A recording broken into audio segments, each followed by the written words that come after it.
ஓம் கணபதியே நமக. குரு வாழ்க, குருவே துணை. அனைவருக்கும் அநேக நமஸ்காரங்கள்.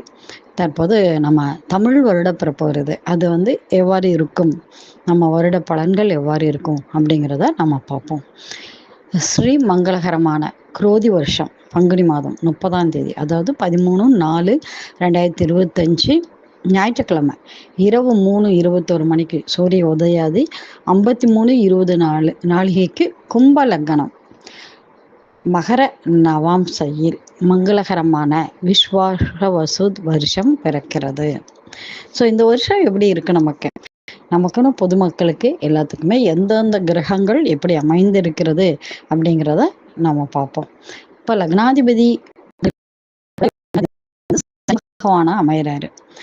அந்த லக்னாதிபதி எங்க உட்கார்றாரு அப்படின்போது தனஸ்தானம், தனம், குடும்பம், வாக்கு என்று சொல்லக்கூடிய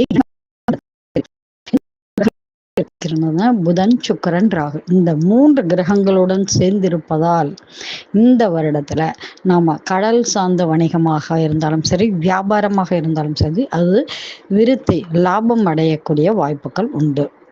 லாபம் அடையும். ஸோ பொதுமக்களுக்கு,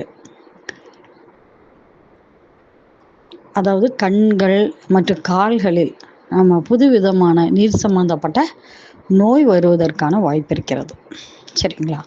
லக்னாதிபதி சனி இருக்கிறதால இப்போ 2க்குரியவர் 4ல் சஞ்சாரம் செய்வதாலும், 2க்குரிய குருவானவர் 4ல் சஞ்சாரம் செய்வதாலும், புதன், சுக்கிரன், சனி, ராகு அந்த இடத்துல இருப்பதாலும் தொழில்துறை முன்னேற்றம் அடையும். தாராளமான பணப்புழக்கமும் உண்டு.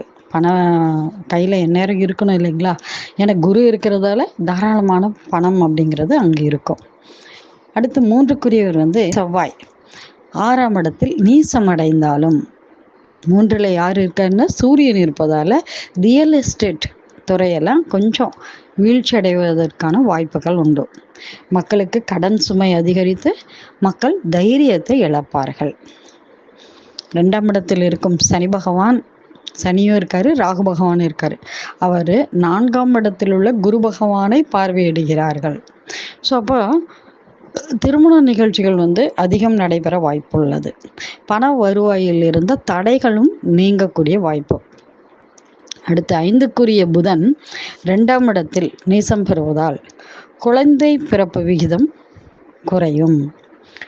6க்குரிய சந்திரன் 9ஆம் இடத்திலும் நீசம் பெற்ற செவ்வாய், அதாவது சொல்லுவாங்க சகட யோகம் பெறுவதாலும் பொதுமக்களுக்கு இந்த ரத்தம் சம்மந்தப்பட்ட, செவ்வாயின ரத்தம் சம்மந்தப்பட்டவர் இல்லையா, பொதுமக்களுக்கு அந்த ரத்தத்தில் புது வகையான ஒரு நோய் உருவாகும்.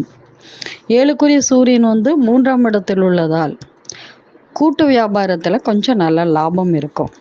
இப்போ விவாகரத்துக்கெல்லாம் கம்மியாக வாய்ப்பு இருக்கிறது, எண்ணிக்கை குறையும். 8ஆம் இடத்தில் கேது இருக்காரு. அவரை 2ஆம் இடத்தில் உள்ள புதன், சுக்கிரன், சனி, ராகு இவர்களுடைய பார்வையால் நீர்நிலைகளில் திடீர் விபத்துக்கள் ஏற்பட வாய்ப்பு இருக்கிறது. 2 8 எடுத்தா, அதனால நம்ம எச்சரிக்கையாக இருக்க வேண்டும்.